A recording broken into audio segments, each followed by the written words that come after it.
அப்போ கேவிஎன் வாபஸ் வாங்கினால் இதற்கு ஒரு நிரந்தரமான ஒரு தீர்வு கிடைக்கும், வாபஸ் வாங்குவார்கள் அப்படின்னு நான் நினைக்கிறேன்னு சொல்லியிருந்தேன். அது கிட்டத்தட்ட ஒரு 7 ஹவர்ஸ்லேயே அந்த நிகழ்ச்சி நடந்தது. உண்மையிலேயே அது வந்து என்ன சொல்ல, வரவேற்கத்தக்க ஒரு நிகழ்ச்சி தான். ஏன்னா இது ரொம்ப இழுத்துட்டு போய் தேவையில்லாமல் ஒரு ஆர்குமெண்ட்டில் போச்சுன்னா படமே ரிலீஸ் ஆகிற அளவுக்கு கொண்டு லாக் பண்ணி விட்ருவாங்க. இப்போது விஜய் அவர்களும் கேவின் ப்ரொடக்ஷன்ஸும் 2 பேர் நிறைய விஷயங்கள் கலந்து பேசிட்டே இருந்த விஷயங்கள் நிறையா நம்ம பேசியிருக்கேன்.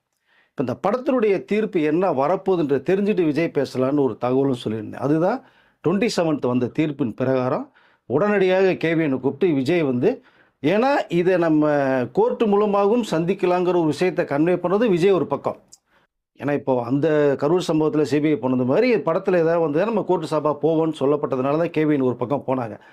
ஆனால் தொடர்ந்து இந்த மாதிரி வருது திரும்பி ஆரம்பத்திலேருந்தே நீங்கள் போகணும். நீதிபதி ஆஷா அவர்கள் தீர்ப்பு கொடுத்தா கூட அதை தடை செய்யப்பட்டு அதை கேன்சல் பண்ணப்பட்டு அவர்கள் மூலமாக திரும்பி நீங்கள் ஆரம்பிக்கின்ற ஒரு தீர்ப்பு வந்தது. அதில் திரும்பி போனால் பல மாதங்களாக, 1 மாதம் இல்லை 2-3 மாதங்கள் ஆகிடும். தேர்தல் தேதி அனௌன்ஸ்மெண்ட் கொடுக்க போகிறாங்க. அப்போ விஜய் இறுதியான ஒரு முடிவு எடுத்தார். உடனடியாக கேவிஎன் அவர்கள் கூப்பிட்டு, வெங்கடாரனை கூப்பிட்டு, வேண்டாம் நீ அது கேஸை வாபஸ் வாங்கியிருக்கேன், சென்சார் போர்டு மறு ஆய்வுக்கு போச்சுன்னா கண்டிப்பாக இனி காலதாமதமாக நம்ம இறுதியான ஒரு தீர்ப்புக்கு வெயிட் பண்ணோம். இப்போ வந்தாச்சு, திரும்பி ஆரம்பத்தில் இருந்தனா கஷ்டம். நம்ம தேர்தல் நெருங்கிடுச்சு அப்படின்னா படம் ரிலீஸ் ஆகிறதுக்கு வாய்ப்பு இல்லை. அதனால் நீ கேஸை கொடுத்ததை வாபஸ் வாங்கிடுங்க. தணிக்கை குழு அதிகாரிகள் மீண்டும் அவர்களே இங்கே சென்னை ரீஜனல் ஆஃபீஸில் தான் இருக்குது இங்கே. ஸோ அவர்களே வந்து அது மீண்டும் ஒரு முறை பார்த்தா, இல்லை சில தேவையான கட்ஸ் கொடுத்தாங்கன்னா நீங்கள் உடனடியாக பண்ணி கொடுத்துருங்க, இது மீண்டும் இந்த கேஸ் வளர்க்க வேண்டாம். விஜய் தரப்பில் இருந்து ஒரு ஆணித்தரமாக ஒரு பதில் கேவின்ட்ட போச்சு. ஏன்னா விஜய்க்கு சில நெருக்கடிகள் கொடுக்க ஆரம்பித்தாங்க. அதாவது வெளிநாட்டு உரிமையிலேருந்து, தமிழ்நாட்டு தியேட்டர்லேருந்து, ஓடிடியிலேருந்துலாம் நிறைய ப்ராப்ளம்ஸ் வந்து விஜய்க்கு வரல, கேவினுக்கு போச்சு. அப்போ கேவி நாட்டை சொல்லுவாங்க, சார் இந்த மாதிரி நெருக்கடி என்ன சார் பண்ணலாம் அப்படிங்கும் போது எது வந்தாலும் அந்த நஷ்டஈடெல்லாம் கொஞ்சம் நம்ம பார்த்துக்கணும்னு சொல்லப்பட்ட ஒரு விஷயமும் இருக்குது.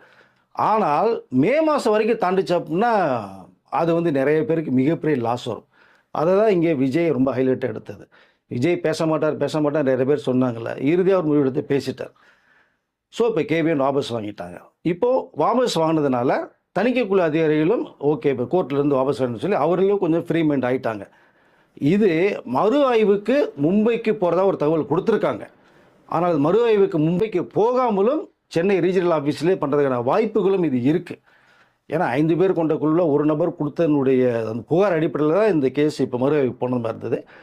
இதில் வந்து இந்த நம்ம இந்திய இராணுவ சம்மந்தப்பட்ட சில உடைகள், அந்த லோகோ குறியீடுகள்லாம் இருக்குது, மத சார்பற்ற சில விஷயங்கள் இருக்குது.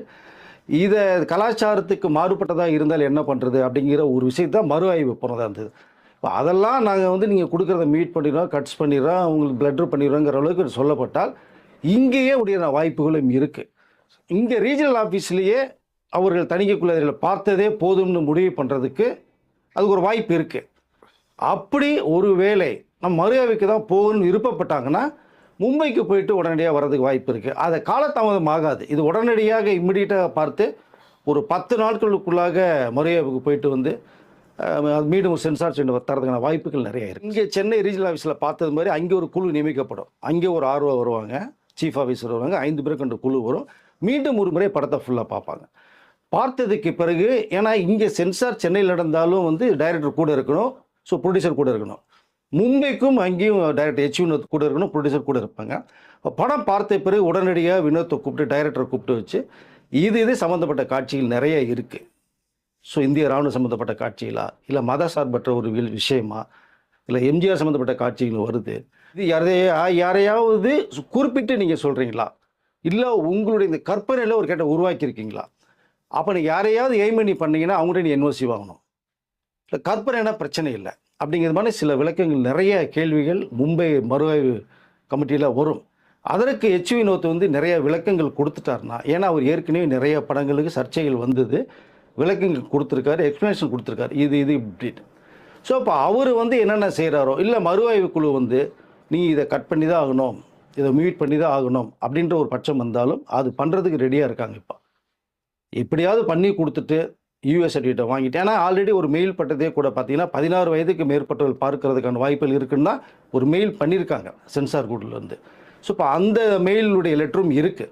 இப்போ மேற்கொண்டு வர்றதுக்கான வாய்ப்புகள் கண்டிப்பாக இருக்காது இதில். ஸோ மெயின் ரீசன் அது ஒன்று சொல்லிடலாம். நம்ம வினோத் அவர்கள் வந்து எதற்குமே ரெடியாக இருக்கார். கேவின் ப்ரொடக்ஷன்ஸும் அவர்கள் சொல்வதை கேட்டு கட் பண்ணி கொடுத்துட்டு படத்தை யூஸ் சர்டிஃபிகேட் வாங்கிட்டு வந்துடலான்னு முடிவில் இருக்காங்க. இதன் பிரகாரம் வந்து வினோத் அவர் இதற்கு முன்னாடி இயக்குன படங்கள் பார்த்தீங்கன்னா 5 படம் பண்ணியிருக்காரு. சதுரங்க வேட்டையில் சின்ன ப்ராப்ளம் வந்துச்சு. அது ஃபுல்லாக ஸ்கேம் இது. இந்த ரைஸ் புல்லிங் மேட்டர்லாம் எடுத்திருப்பார். அது நிஜமாக நிறைய நடந்துகிட்டு இருக்கு. மண்ணுளி பாம்பு விஷயத்தெல்லாம் ஒன்று எடுத்திருப்பார்.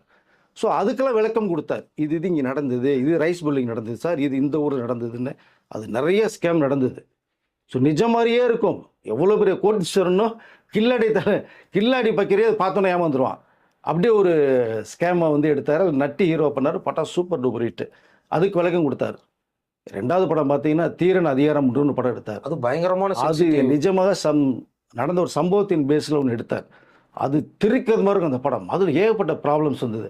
அதுக்கு விளக்கம் கொடுத்தார். சார் இந்த கேரக்டர் இங்கே இருக்காங்க, அதை தான் எடுத்துறேன், அது மீறி நான் எடுக்கல அப்படிங்கிற விஷயத்தையே கன்வே பண்ணி சென்சார் போர்டு அதிகாரிகள்கிட்ட அவர் டீட்டெயிலாக எக்ஸ்போஸ் பண்ணினாங்க. ஸோ அதனால் சென்சார் போர்டுகிட்ட வந்து அவருக்கு என்னென்ன கேட்பார்கள், ஏன்னா இது பண்ணும் போதே ப்ராப்ளம் வருங்கிறது வினோத்துக்கு கண்டிப்பாக தெரியும். இந்த இடத்துல கட்டானா கொடுத்துடலாம். அது மாதிரி ஆல்டர்னேட்டிவ் சீனு சிலதெல்லாம் எடுத்து வச்சிருக்காங்க, கேள்விப்படுறோம். நம்ம இதை எடுத்துகிட்டு அதுக்குள்ளே ஃபுல்லாக பண்ணிக்கலாங்கிற அளவுக்கு வச்சுருக்காங்க. ஒரு வேளை அதாவது இது வேண்டான்னு சொல்லி சென்சார் போர்டு சொன்னாங்கன்னா அதை தூக்கிட்டு மைல்டாக ஒரு சீனை உள்ளே ஆட் பண்ணுறது மாதிரியும் சில இந்த எப்பவுமே ஒரு திறமையான இயக்குனர் வந்து 2-3 சீன்ஸுக்கு ஷார்ட் எடுத்து வச்சுக்குவாங்க.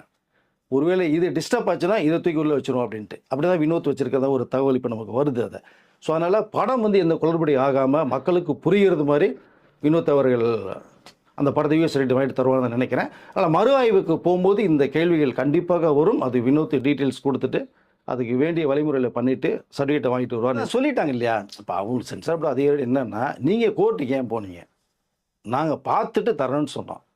வெயிட் பண்ணி தான் 15ஆம் தேதிக்குள்ளேயே படம் வந்து ரிலீஸாக பொங்கலுக்கு ரிலீஸ் ஆகிருக்கு. 15ஆம் தேதியே அவசரப்பட்டு கோர்ட்டுக்கு போனதுடைய விளைவு தான் இவ்வளோ தாமதம். பரவாயில்ல, பட் எது எப்போ நடக்கணும் அப்படின்னு சால்வ் ஆகிடுச்சு, பிரச்சனை இல்லை.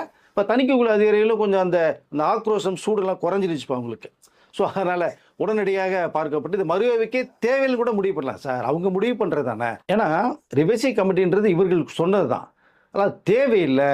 ஸோ எங்கெங்கே எந்தெந்த சீன் கட் பண்ணணுமோ அதில் கட் பண்ணி கொடுத்துட்டோன்னா பண்ணிடலாங்கிற அளவுக்கு இங்கே சென்னை ரீஜனல் ஆஃபீஸரை முடிவு பண்ணலாம். ஆச்சரியம் பவர் இருக்குது. எஸ்.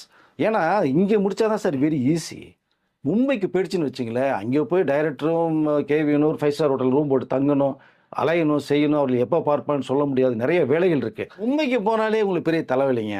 அது அவங்க போய் பேசவே முடியாது. நீங்கள் இங்கே ரீஜனல் ஆஃபீஸுங்கிறதே உங்களுக்கு வந்து மண்டல் ஜோனல்னா ஈஸியாக கன்வே பண்ணுறதுக்கு. இதுக்கு மீறி தான் நீங்கள் வந்திருக்கீங்க, அப்போ நாங்கள் சொல்கிறதான் கேட்கணுன்றவாங்க. அப்போ அங்கே ரொம்ப சிக்கல். அதனால் இது மறு ஆய்வுக்கு ரிவைசிங் கமிட்டி மும்பை போகாமலே இங்கே ரீஜனல் ஆஃபீஸே திரும்பி ஒரு முறை நீங்கள் பாருங்கள், நீங்கள் உங்களுக்கு ஏற்பாடு பண்ணி தரோம், பார்த்துட்டு நீங்கள் கட்ஸ் கொடுங்கன்ற அளவு கேவியன் ரெக்வஸ்ட் பண்ணாங்களா. கண்டிப்பாக இங்கே சென்னையிலேயே ரீஜனல் ஆஃபீஸ்லேயே வந்து சென்சார் போர்டில் பார்க்குறது வாய்ப்புகள் நிறைய இருக்குது. ஒருவேளை டக்குன்னு பார்த்து முடிச்சிட்டாங்கன்னா மிஞ்சி போனால் ஒரு வாரத்துக்குள்ளேயே படத்தை முடிச்சுட்டு யூஎஸ் சர்டிஃபிகேட்டை வாங்கிட்டு உடனடியாக படம் ரிலீஸ் ஆன வேலைகளை கேவியன் பண்ணிகிட்ருக்காங்க.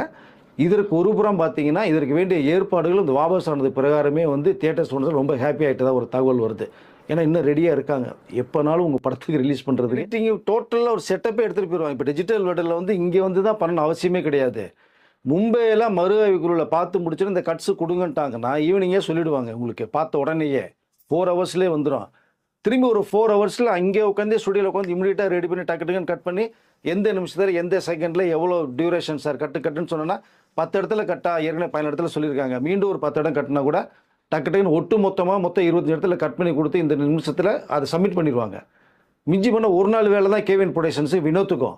அவங்க எல்லாம் பார்த்துட்டு செக்அப் பண்ணுவாங்க. இது டோட்டல் ஓவரால் வேர்ல்டு வைடு இந்த சீன்ஸ் கட் பண்ணது வரக்கூடாது, அவ்வளோதான் அவங்களுடைய பொறுத்த மட்டும். அது வராது. அப்படிங்கும்போது அவரும் 2 நாள் மிஞ்சி பண்ண எல்லாமே வந்து அன்பால் நிறைய விஷயங்கள் சாதிக்கலாம். நீங்கள் அதிகாரத்தில் சாதிக்கிறது தான் கொஞ்சம் கஷ்டம். பட் நீங்கள் இது மாதிரி சூழ்நிலை சார், மீண்டும் ஒரு முறை 500 கோடி பண்ணிட்டேன் சார், நீங்கள் பார்த்து சொல்லுங்கள், கட் பண்ண சொல்கிறேன். ஆனால் கண்டிப்பாக அவர்களும் மனசு இருக்குல்ல எல்லாருக்குமே. ஸோ வீம்புக்கு பிடிவாதம் பண்ணுறவங்க யாருமே கிடையாது. பட் இதனால் வந்து இந்த மத கலவரமோ இராணுவத்தையோ குறியீடுகளோ தவறாக பயன்படுத்தக்கூடாதுன்ற ஒரு நோக்கத்தில் தான் சென்சார் போர்டு அதிகாரிகள் இந்த ஸ்டெப் எடுத்ததே காரணம். இவர்கள் ஆசைப்பட்டாங்க, ஒன்றும் தப்பு இல்லை. இப்போவும் ஒன்றும் இங்கே காலதாமதம் கெட்டு போகல. உடனடியாக பார்த்தா ஒரு வாரத்துக்குள்ளே கண்டிப்பாக சர்டிஃபிகேட் வந்து ஒரு 10 நாளைக்குள்ளே நான் சொன்னது மாதிரி பிப்ரவரி ரிலீஸ் ஆன வாய்ப்புகள் நிறைய இருக்குது.